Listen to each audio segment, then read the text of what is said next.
Okay, so good morning. Today we have this paper called Dynamic Memory Networks for Visual and Textual Question Answering. It's going to be overviewed by Santi Pascual. Thank you very much, Santi. Thank you.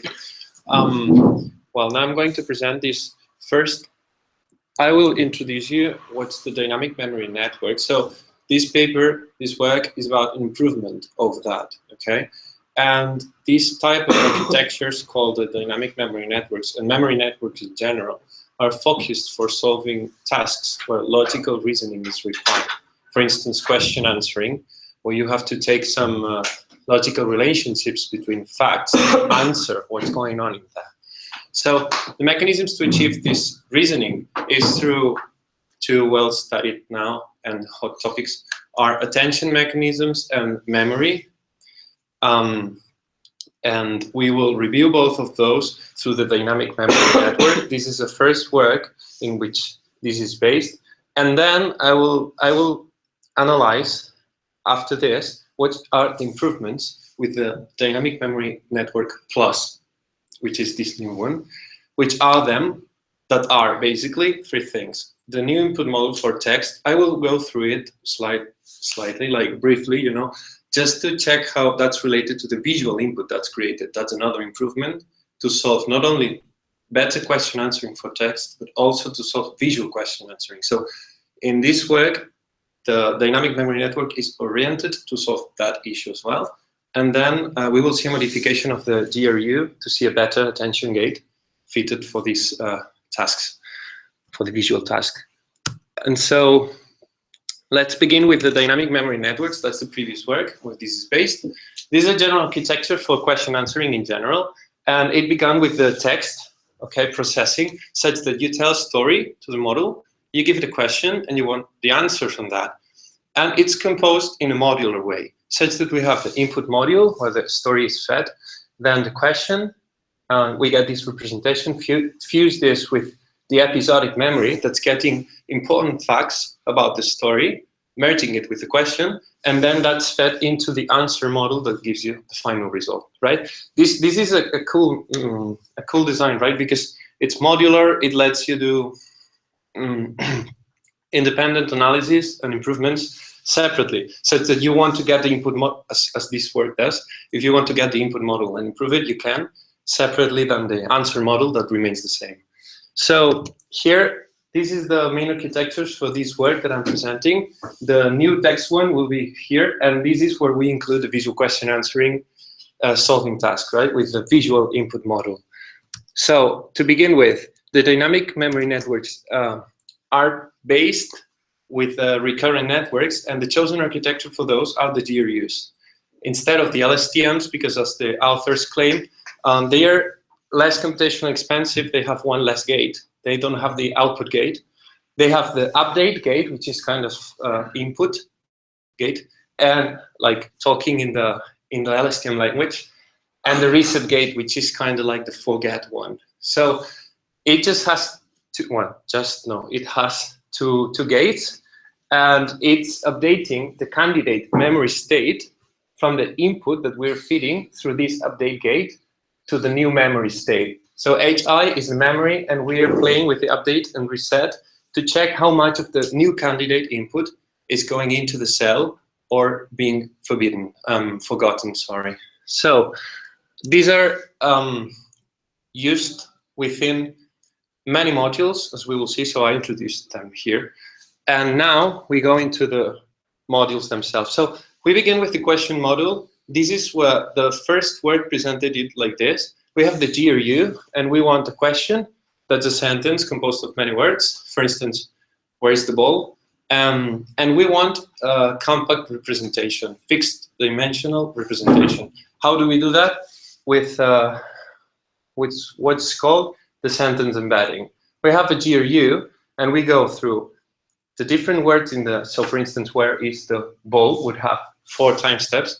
And in the last time step after the ball, we have the interrogation sign. So after, well, that's the 5th character. So after that, we will say, okay, we take the recurrent state, the memory of like the output of the GRU, and that's our fixed size dimension. So if we have 500 cells, 500 GRU cells, we get a 500 dimensional embedding vector for that question, okay? So it's that kind of easy, such that you have a summary after seeing all the question. That's this vector Q. So this is what the question module is doing, and it remains like that. So now we have a compact representation of the question, and we want something similar for the input to get what's called facts. So for input sentences, in this case, we will begin with sentences. We have a story like Mary went to the garden. John was playing football in the garden. Mary then went to the living room to watch TV, blah, blah, blah. So we fit many, many sentences, and from those we want to get key facts about what's going on. So this is done in the first work this way, such that we have the many sentences concatenated with end of sequence symbols. And after each end of sequence symbols, we do the same that we did in the question, but with question there was just one sentence. Now we have many of them, and we have as many fact vectors as end of sequences we find. If there is just one sentence in the story, then every word is treated as a fact, okay? That's how this began, okay?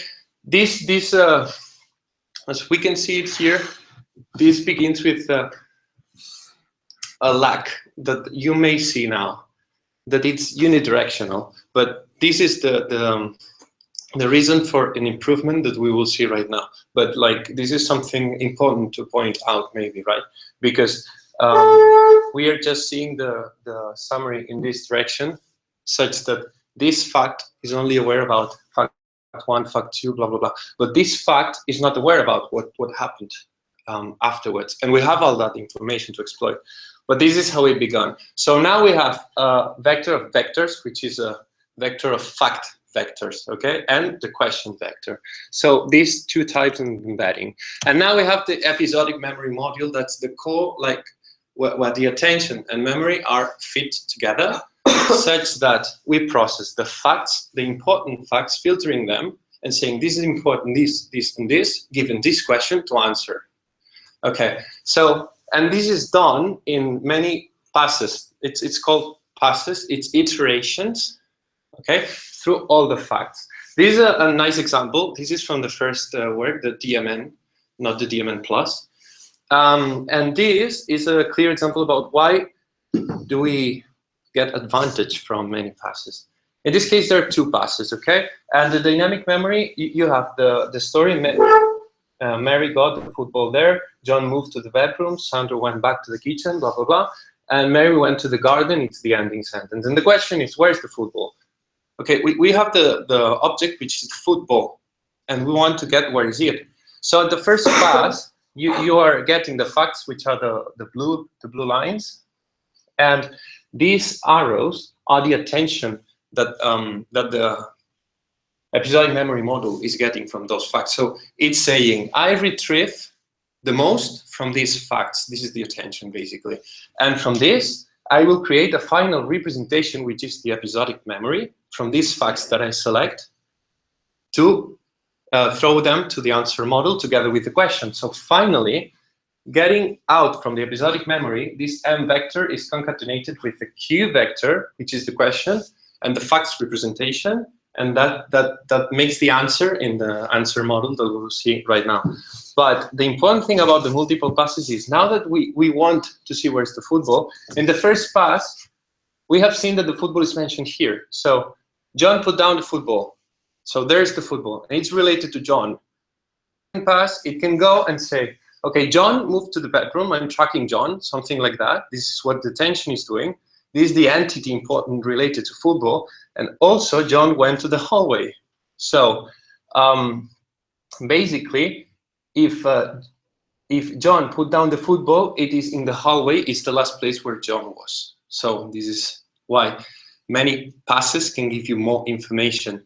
It's like you're reviewing the text like we do, basically, okay? And the attention is the mechanism that's filtering out these things, okay? So clear so far?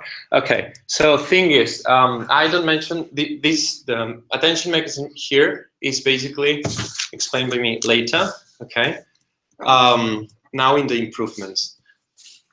So I will explain this attention mechanism that's called soft attention and the improvement they do in the new work that I'm presenting now. And answer model basically is you have two options. If you want just one word, you just put a softmax function and you say which is the most likely word. No iterations, just one word. So you get Q and M, which is the episodic memory that has the important information about the story. And you get the most likely word from a softmax output. Or if you want many outputs, many words, like the ball is in the garden or in the hallway, whatever, then you have to output many words using an RNN decoder, that's what it's called. And you just feed the Q, the episodic memory, and the last output. At the beginning it's 0, there's no output before.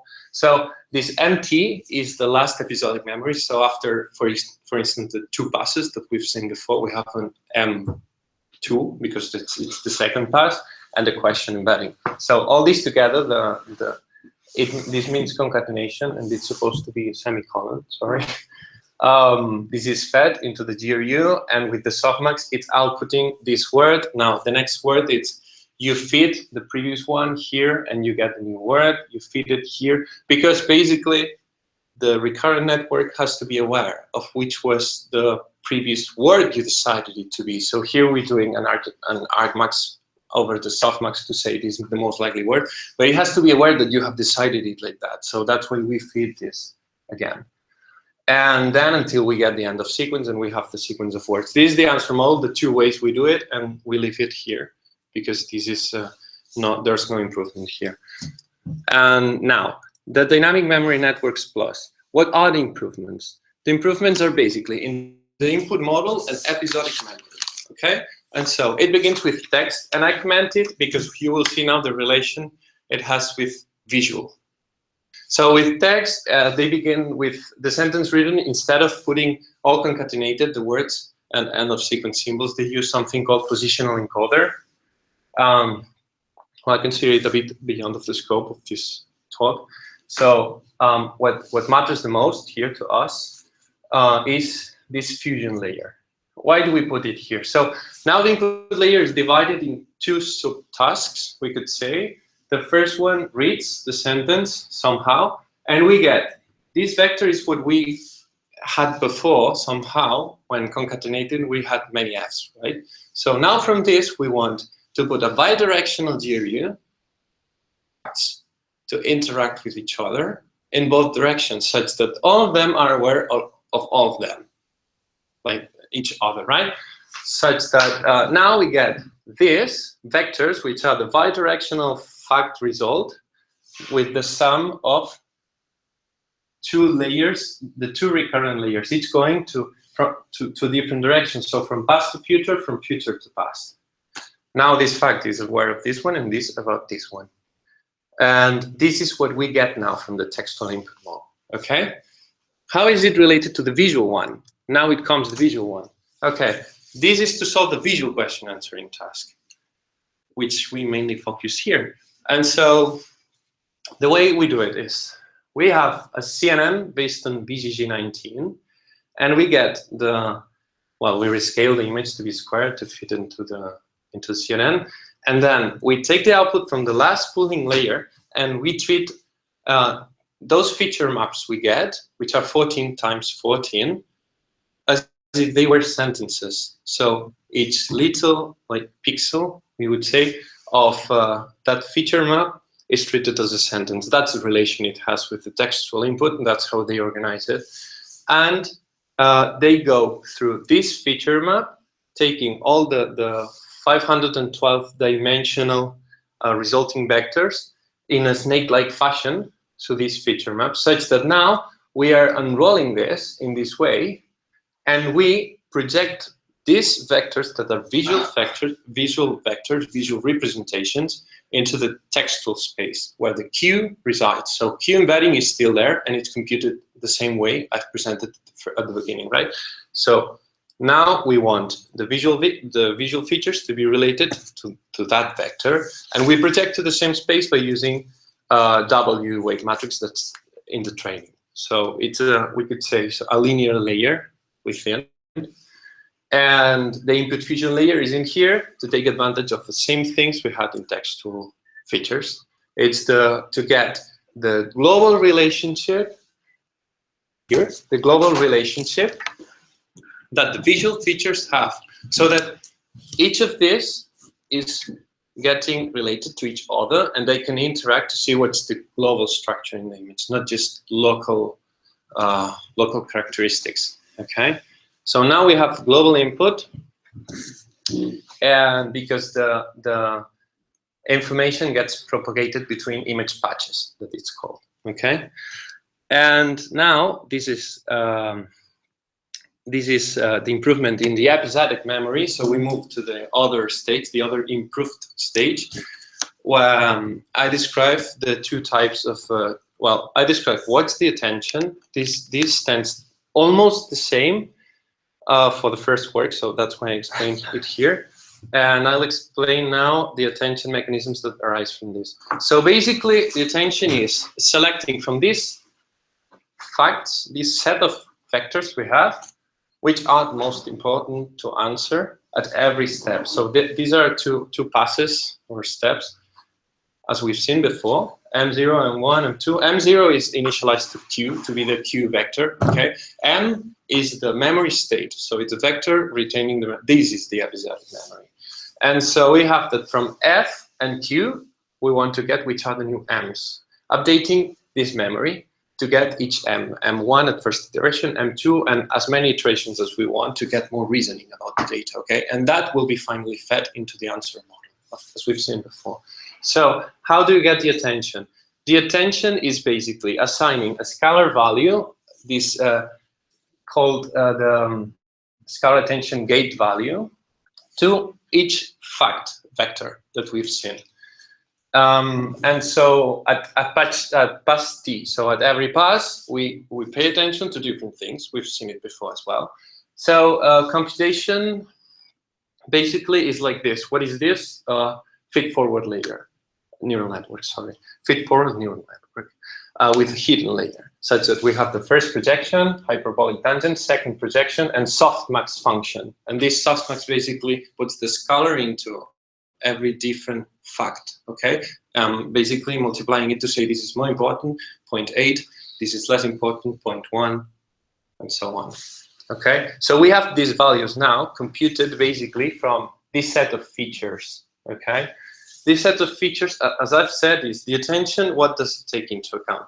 The fact we want to attend, the question embedding, so the question is important to say, pay attention to this or that, as we've seen with the football, and the last memory state. So taking into account what I already know, what's important now. So we concatenate the product of fact with Q, product of fact with last memory state, absolute value of the difference between this, absolute value of the difference between this. So we concatenate this, we have this feature vector, it goes through this feed-forward neural network, and we get the softmax output, okay? This set of scalar values, right? Now we have the attention weights. Now we know basically where to pay attention. Now build the attention mechanism in here, okay? You can see attention GRU, now I explain it. But this is where we have the gate attention, now apply it. Now apply it somehow to get C. The vector C, context vector, is basically the result of applying the attention to the facts, okay? Somehow. And that updates the memory. But now we're in this block, and how do we do it? Two ways. The first way, I've said I would explain it now, well, later. Now it's later. So here is the soft attention mechanism. This is the first one, the first proposal, okay? How can we do it? Well, it's scalar, scaling, and summing it up. We get the resulting context vector. Okay, this is the straightforward way. It's easy to compute. And also, if the softmax result turns out to be spiky, we can see it as a hard attention mechanism selecting just one fact. If you have 0.9 and the other ones are like low values, then you will get just that fact, focusing on that fact, or maybe 0.8, 0.2, and the other one's like almost 0. If you are lucky, you can have that filtering. That would be desirable, right? Like focusing very much. Well, that's what I understand from the author's point of view. And also, we wanted hard attention like that, like selecting very strictly, but also to be differential, and this is differential. But there's a drawback, quite important for the authors, which is that the summation loses the position and ordering info. So you don't know where are the important facts. Okay. How do you solve that? How do you solve position and ordering? Because they process very well the sequences. Thing is, they build up kind of a. They tune the GRU to include the gate within the GRU unit. Okay, and this is done in this way. The attention basically is applied as a gate instead of the update gate. Okay, and we have that this is the update equation we've seen out previously, deciding how much of its dimension of hidden state to retain and how much should be updated. Okay, then we include in the equation, we change it by the gating mechanism. Okay, but the authors throw a warning here saying pay attention that the gating value is a scalar. They say this because it went through softmax function, etc. And U goes through a sigmoid, so it's a vector. We would want to experiment what happens, what happens if we apply a sigmoid instead of a softmax to compute the G's as well. But they put the scalar here, okay, for the Fi's value as this gate. This is what they did. So if you wonder about these dimensionalities, yes, they're different, and they throw a warning about that. But this is how they do it. This is the restructuring of the GRU, and this is called the attention GRU, basically. So clear so far? Okay. And now, I mean, it's getting intense, but now we're getting to the end. So how do we obtain the context vector? If we recall it, we were here, and we want the vector to update the memory. So the context vector is basically with this attention GRU, right? We have the fact, we compute the G. Well, maybe some arrows are missing here because it depends also on the previous memory state that we've seen, and the Q. But I can see that the important was the facts, right? To reflect that both get into the different modules. So we have the G, which is the gate inside the GRU layer, inside each unit. And so we go for the many time steps as before, right?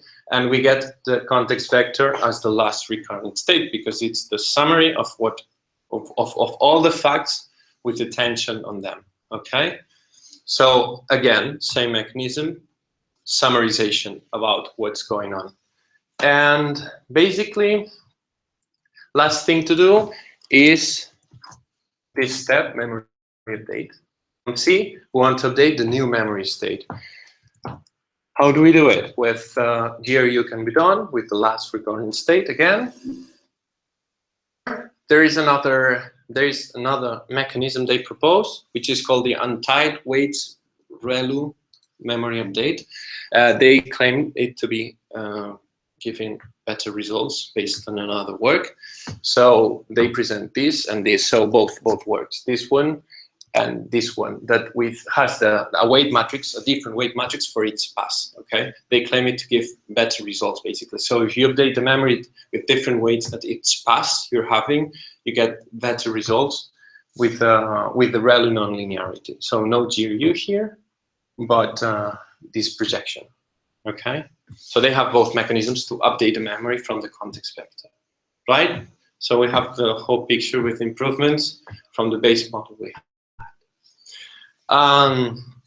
And so this is past the answer model that we've seen, and we get either the word or the full sentence.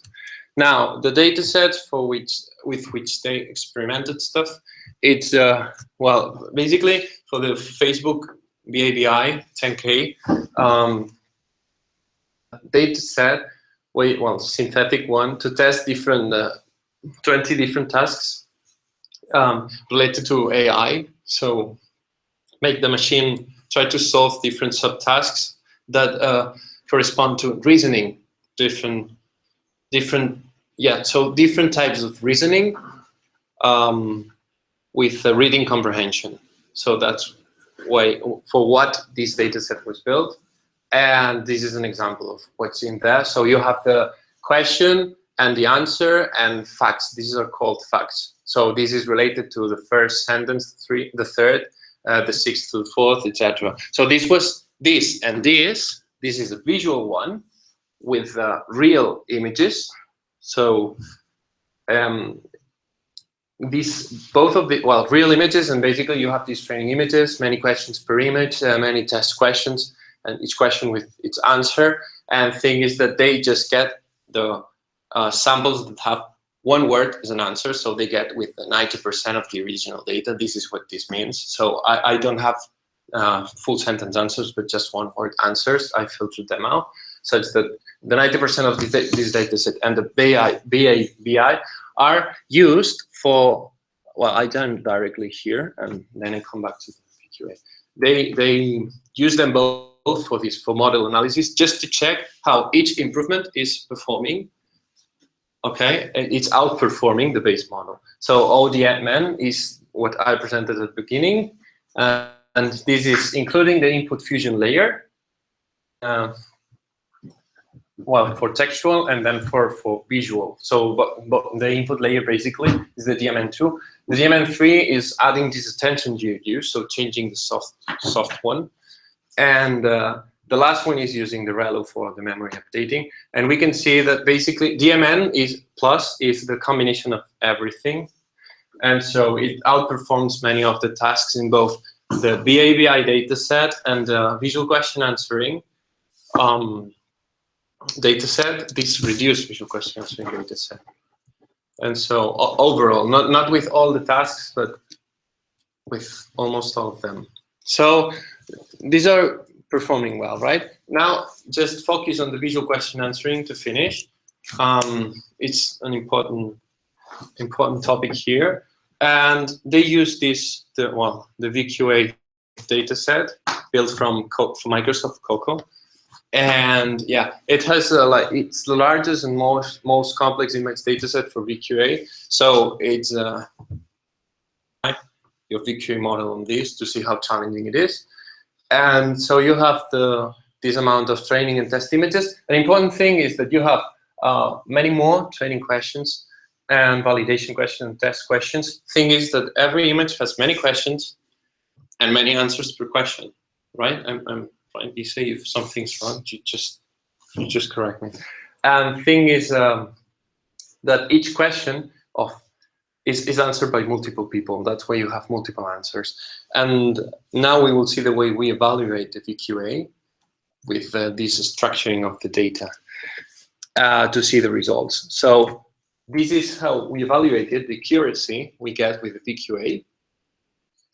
And as we have that each question is answered by multiple people, generated answers are evaluated with human consensus. That means if you get a predicted answer to the question with target set, that's the multiple answers you have from people.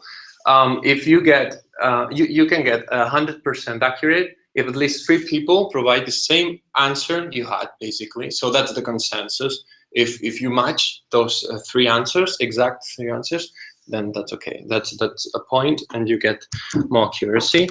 And well, these are training details, just for the ones working in visual question answering. If you want to try some combinations from this. And these are results for visual question answering task. So the qualitative and quantitative ones. The quantitative ones show how the model outperforms existing state-of-the-art mechanisms. This is it. In the different data set they have, so they have different splits for development, and I don't remember which one is this, but they have different splits, and you perform these different tests. And the final one, you publish it directly. The thing is, we have these 2 subsets to see how it performs, and yeah, it outperforms the accuracy of the other ones. So it's a really good model. And these are the qualitative results where we see the answers. For instance, what is the main color on the bus? And the answer is blue. Where's the focus? So this is the attention we've seen. The gating attention is focusing on the bus. The same with what type of tree is on the background? Answer is pine. It just focuses there. This is quite fun. Which man is dressed more flamboyantly? And the answer is right. So it just focuses on the man and says, okay, like very shiny color or something like that, and you get the answer. And so, well, I think. Okay, the conclusions.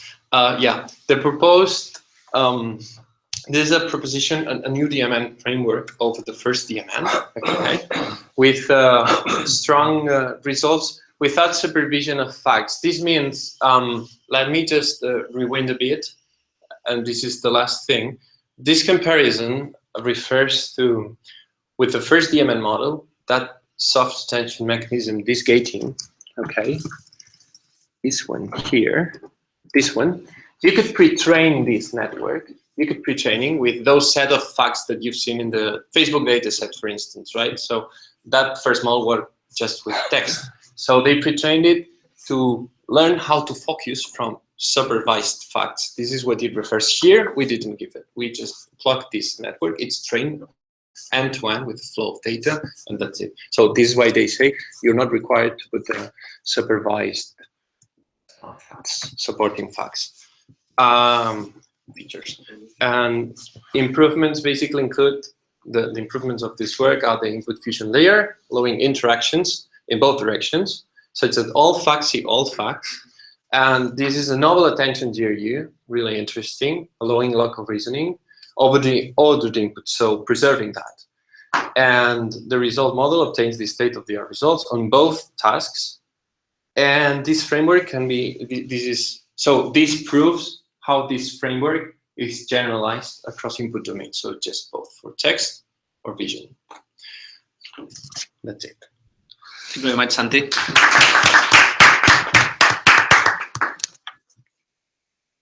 When you say supervised or